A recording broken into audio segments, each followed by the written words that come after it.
What is up, Classic WoW gamers? My name is Staysafe, and I will be your host for today's episode of Classic WoW Drama. We have a lot to talk about today. Oh, good. Drama's good? Yeah, it's great. Tips Out has released the rule set and brackets for the upcoming Classic Duelers League Season 1 qualifiers, and boy, some of this stuff is wild. But first, Dire Maul is out, and he's a warlock, so he's not particularly happy about the whole Healthstone situation, so it makes sense. Holy crap, did it deviate from people's expectations? Of course, Dire Maul is a series of 3 dungeons with some new pre-raid best in slot gear and some catch-up gear as well. But what has had people in suspense for quite a while now are the gold farms within Dire Maul. Most notably, the Dire Maul East Lasher farming, jump runs in Dire Maul East, and Dire Maul North tribute runs. And wow, are these farms quite different than they were on private servers, which means private servers weren't 100% Blizz-like. What a surprise. Which is shocking news to everyone, I'm sure. Yes. So Lasher farming in Dire Maul East is about half as profitable as people had expected it to be, with Lashers not dropping as much as expected, which has had an impact on jump run gold per hour as well, which takes place in Dire Maul East as well, while Dire Maul North tribute runs seem to be quite a bit more challenging than people had come to expect after years of private server experience of gameplay. What does this mean for Dire Maul? Dire Maul is not the gold farming economic powerhouse that people had thought it would be, or that it has been on private servers at least, and What a surprise. I know this might come as a big surprise here. What a massive surprise that private servers were not accurate, number one, and also that the people that were involved and the people that were dealing with, these whole, like, outrages and how Dire Maul was going to ruin the game, what a surprise that they were wrong. What a surprise that all of the, hyperbole and craziness is completely wrong. I have no idea. It doesn't appear as if there are going to be huge economic waves now that Dire Maul is out, to be quite honest. In addition, Warlocks and Paladins can now get their class-specific epic mounts, giving the 2 best classes in the game yet another opportunity to flex on the lesser classes. Yep. Dire Maul's release has also rekindled an eternal debate. Is Dire Maul to be abbreviated to VC, DM, or ET? Of course, VC stands for Van Cleef, DM stands for Deadmines, and ET stands for Elder Thalos, the ancient Night Elf name for Dire Maul. Personally, I think ET, otherwise known as DM, should of course be abbreviated to VC, just so everyone is on the same page. Dire Maul is DM. It's DM East, DM E, DM West, DM North. Deadmines is DM. And do you know how you know what the difference between the 2 of them are?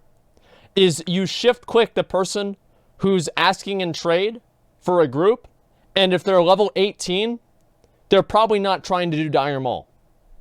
That's how you do it. It's really simple. You can see just how divisive this topic is, though, with S-Font taking a stance here, saying this, quote, Dire Maul is VC, IDGAF, what you say, end quote, with one of S-Font's closest and most attractive friends responding with, quote, we're not friends anymore, end quote. The Classic Duelers League Season 1 qualifiers are upon us, and we have the fresh rule set for these duels. Here are some highlights. Take a look. All baseline class abilities are permitted. The first fucking one. Like, you knew that this is the first thing that he was going to talk about. Why am I not surprised about this at all? Yeah, the first absolute thing he's going to get into. Obviously this is what's going to be. Except for certain conjurable items, i.e. Hellstones, which are banned. Equip shadow resistance gear of up to 200, buffed, is permitted, while all other resistances, frost, fire, nature, arcane, are... That's why, it's because of Curse of Elements, because Curse of Elements reduces your resistance. Capped at 100. Shamans may have 4 totems down at the start of a duel. Hunter pre-trapping is not permitted. Now, I'm not sure exactly what went into making these decisions, but these are for sure some big decisions. And look, here's the reality. Classic WoW is not a game that is balanced around 1v1 combat. As we all know, the game is balanced around rock, paper, scissors, and mushroom. So these balance decisions for the duel tournament are, in a sense, trying to force a competitive, balanced esport into a game that doesn't inherently foster it. Even Battleground tournaments or Dungeon or Raid tournaments will have a skew because of Paladins and Shamans being faction exclusive. But either way, I think all of this stuff is going to be really entertaining, even if there are some balance memes. And to check out the Classic Duelers League rule set in its entirety, the link will be in the description of the video down below. As a follow-up to a story from a few episodes ago, well, alright. Sure, it looks great today? I know it does. Looks great every day. What about Shower Priests that don't have COE? Well, then they get fucked. How about that? I feel like the rules in general and like trying to make Classic WoW balanced, like the idea of doing it is good, but the problem is that there are a lot of matchups that are just completely fucking broken. Like a Mage against a Warrior, it's just, I mean, like, you know who's gonna win. A Warlock against a Warrior. You know who's gonna win. Warlock's gonna win. Rogue against a Warrior. Rogue's probably gonna win. Druid against the Warrior, for example. Druid's probably going to win. Let's see. Shaman against the Warrior. Shaman's probably going to win that one too. And so there's a lot of these different setups and these different things that obviously it's not balanced. But because it's not balanced, that doesn't mean that you can, it means it's okay to allow a bunch of other things into the tournament that make it less balanced than it already was going to be. And I think that's really the difference, is that I don't think that Blizzard should, or sorry, not Blizzard, but like anybody doing dueling tournaments should try to make it perfectly balanced. But if there are some things that are just really on the tail end of being unfair, then I do think those should be tried to be reined in so the duels are not completely one-sided and unfair. So, for example, if SL Warlock, not SLSL, SL Warlocks, Soul Link Warlocks are just amazing and they win every single duel, well, then I think that kind of makes the entire competition pretty boring, right? You already know who's going to win. So I think that there has to be a little bit of a give and take. Hellstone's being banned, I feel like, is just a nerf to Warlocks. That's why they did it. Neutral auction house snipers that are very likely botting are getting banned. Take a look. Yes. Actions taken. Account suspension. Your fellow players have reported you for cheating. This includes actions like botting and exploiting game mechanics. You don't do this that. This is a 180-day ban for botting the auction house. It should be a 180, like if Blizzard, here's what Blizzard should do. If you're botting in Classic WoW, they should put you in jail. That's what they should. They should put you in jail. Like, this is the thing, right? You should agree. No, you should go to jail because it's annoying. Like, you have all this fucking items in the game. You know, WoW jail? Yeah, no, I mean WoW jail. I mean, like, in the, you know, like in the stockades, they should make, like, you know, like the other portal inside of the stockades? They should open up that gate. And here's what they do, right? Is they open up the gate of the other stockades area that they never introduced in Classic WoW. And it's called the Cheater's Prison. Or the Cheater's Paradise or something like that. And there are a bunch of mobs that they can sit there and bot and farm all day. Except for the mobs don't drop anything. It's like a weird fucking Dante's Inferno third circle of hell thing, right? You eat as much as you want and you're never fucking hungry. Or I think it's fourth circle of hell. Doesn't matter. Gluttony, etc. Right? And so you just sit there and you farm out these mobs. You can bot the mobs all day. And the players log in that are banned. They log in and they can only be in this zone. And they're confined to these different little cages. And then players can walk in and observe the banned players in their cages and make fun of them. And then there's also little barrels that are next to the cages that you can take apples and rotten tomatoes out of and throw it at the botters. And what this would do, obviously, is it would make it to where the botters get to be made fun of and they're made a spectacle out of. And they're a joke in the community. And I think that making people look stupid is probably the strongest form of punishment because everybody's insecure nowadays. So if you make somebody feel insecure and stupid, then it's the best punishment that you can possibly give them. And that's the way that you should handle it. You put them in these cages and they can only log in. Oh, and then by the way, they have to log in. Every day they log in and they stay in their cage for an hour. It takes 1 day off of their suspension, off of 180 days. So they have to actually make themselves a spectacle and have people make fun of them in order to reduce their suspension. What do you guys think? Like, I really think this is one of the best ideas I've ever heard. And I said it. That's the surprising thing. Yeah, this is a great idea. AFK? Well, no. Any AFK time doesn't count towards your hour, right? And there's like a little timer there. Yeah, bot in prison? No. If they bot in prison, then they're double banned. Yeah, then they're double banned. And then they have to go to the next circle of hell, where they have to spend 5 hours inside of that area every single day. And it's supposed to reduce their suspension time, but it never does. So they can still log in, and Blizzard's like, yeah, we're going to reduce your suspension time, but they never do it. So it's even better. Shadow Realm? Yeah, exactly. Twice before you pursue a life of crime, boys. That's right. Quinn is back, and he is firing shots over the bow of unethical streamers. Pull up the tweet. Quinn said, LMAO, watching these horde dueling tourney streamers desperately trying to tickle some pickle for gold and loot is actually 100 emoji, crying emoji, fire. Guys, I just want to let everybody know that this is not a horde-only thing. If you are in Ironforge and you are in need of somebody to take your gold off your hands, it's burning a hole through your pocket, you don't know what to do with it, you're afraid, oh my god, if I hold on to this any bit longer, I'm gonna fucking throw it away or spend it on something stupid, worry not, because you can trade it to me right now. Just open up trade with me and just give me all of your items. It's simple. Emoji. Now, I, for one, am sick of these unethical streamers undermining the integrity of Classic WoW, taking handouts. As Absolutely Twitch Horde disgusting. streamer he's talking about exactly, Absolutely I am not sure. disgusting. Is it a goblin? Is it a hoagie? Is it an idiot or a hero? I don't know. 4 weeks after being initially addressed by god. Blizzard, the aura bug that was causing enchants Yeah. and set bonuses and equip effects to count as helpful auras, which was pushing off buffs such as flasks and world buffs, has been resolved for the most part. Take a look at the blue post.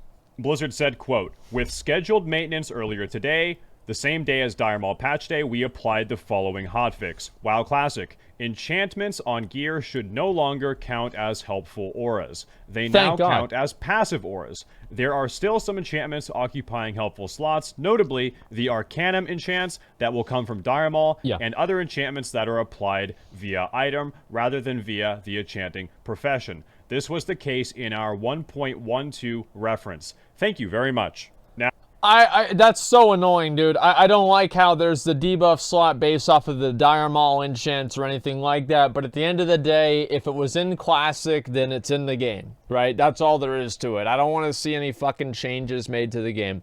Is it stupid? Yes. Should it be there? No. But is it there? Yes. And then because of that, should it be there? Yes.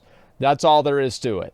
It's just that simple. Yeah, no changes. Well, the thing is, like, if you want to make changes with the game, I have a laundry list of changes, and so does everybody else. You know what the problem is? Is that everybody's list is different.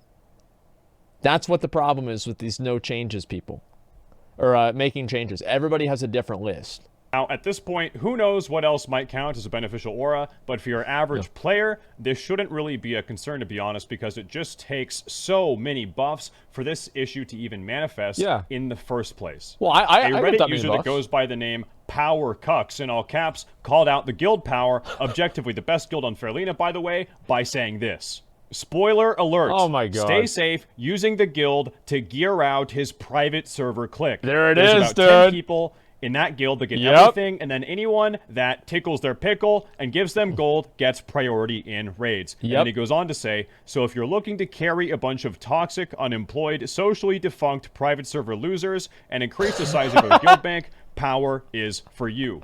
Now, I reached out to Power to get a response, but Power has declined to make a public statement. Quite damning, if you ask me.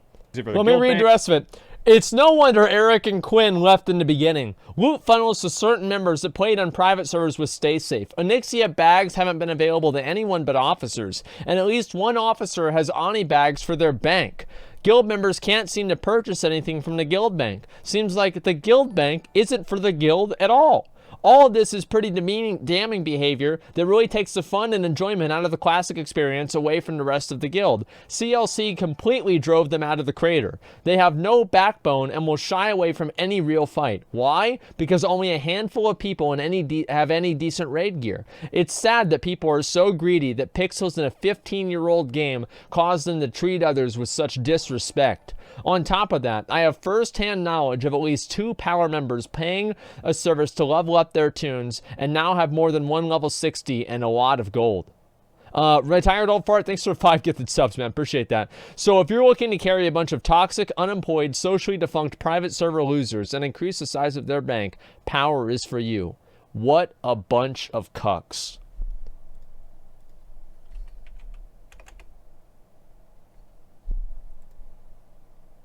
Where is it?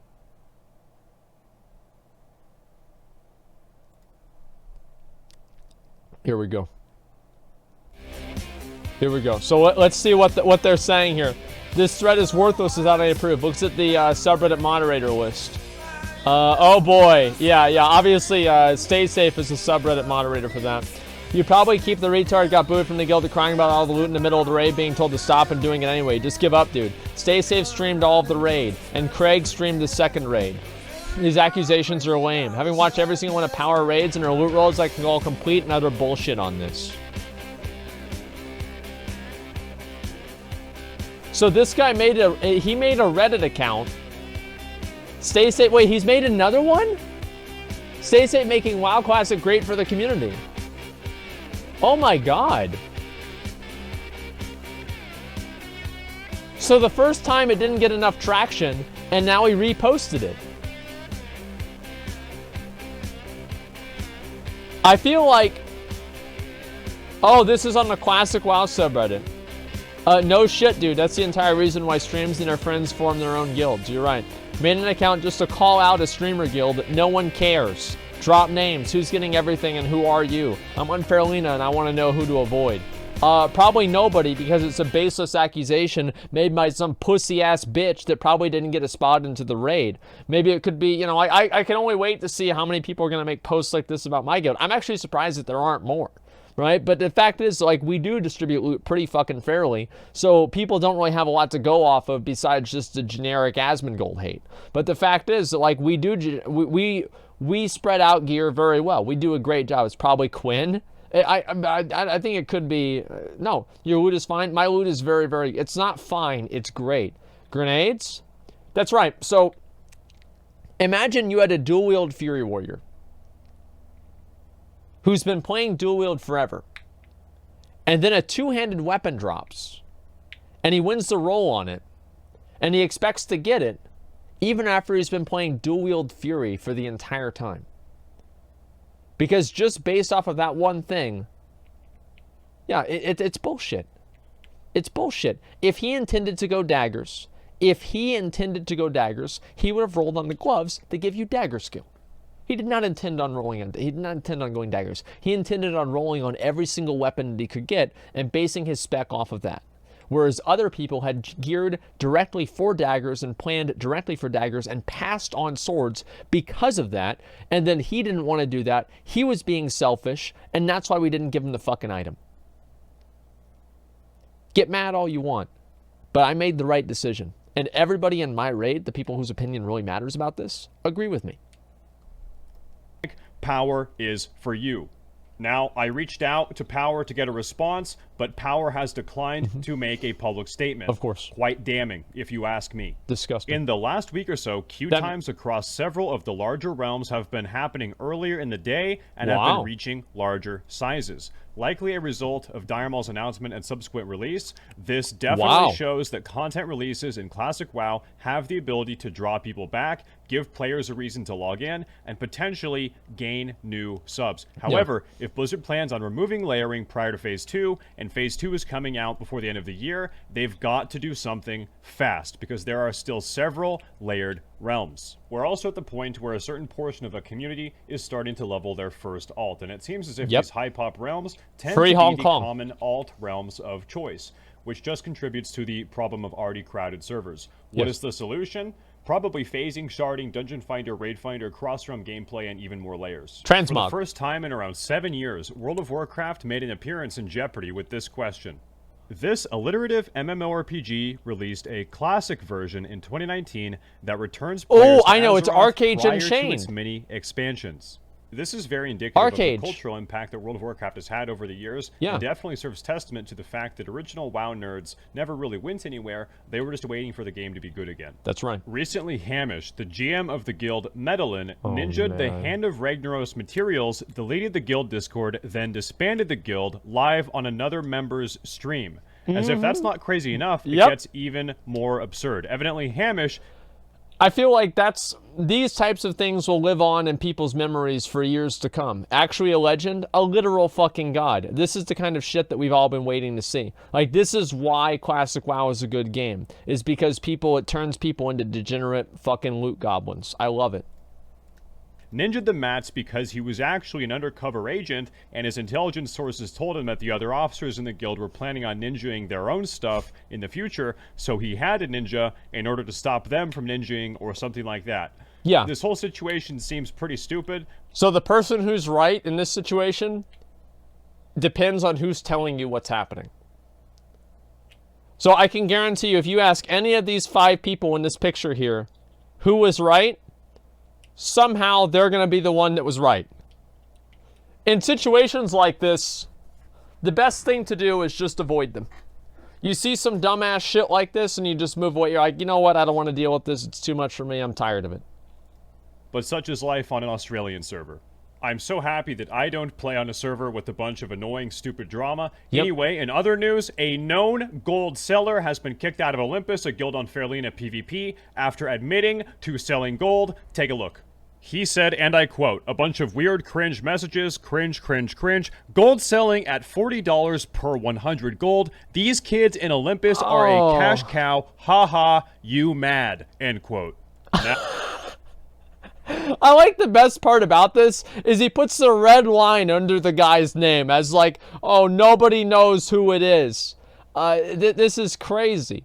He puts a little line to it. Oh, well, we want to protect his identity. We don't want people to know who this really is. And it's a little fucking red line. Like, that's going to make a fucking difference. Here's the thing, guys, is that, yes, obviously the whole gold selling thing. Unbind was never accused in any sort of a way that I felt that was accurate that he was genuinely selling gold. If Unbind was actually selling gold, I would have banned him or kicked him out of the guild. He was not selling gold. At least we cannot tell that based off of what was said. Now, Staysafe is not a fan of Unbind. He does not like Unbind at all. And so, not a surprise that, this is what he would say. Mad, end quote. Now, out of journalistic integrity, I have went ahead and blocked out this gold seller's name. Yeah, of course. May God have mercy on his soul. By now, you guys know that on the Staysafe Real News Network, my top investigative team and I are dedicated to bringing you the most pressing news, drama, and information about Classic WoW. To get involved and submit ideas or future stories for upcoming episodes, join my Discord and get active in the drama channel. Also, make sure to subscribe, hit the bell, and find me on Twitch, or I might end up homeless. For all future updates, find me on Twitter. Thanks for watching, everyone, and as always, stay safe.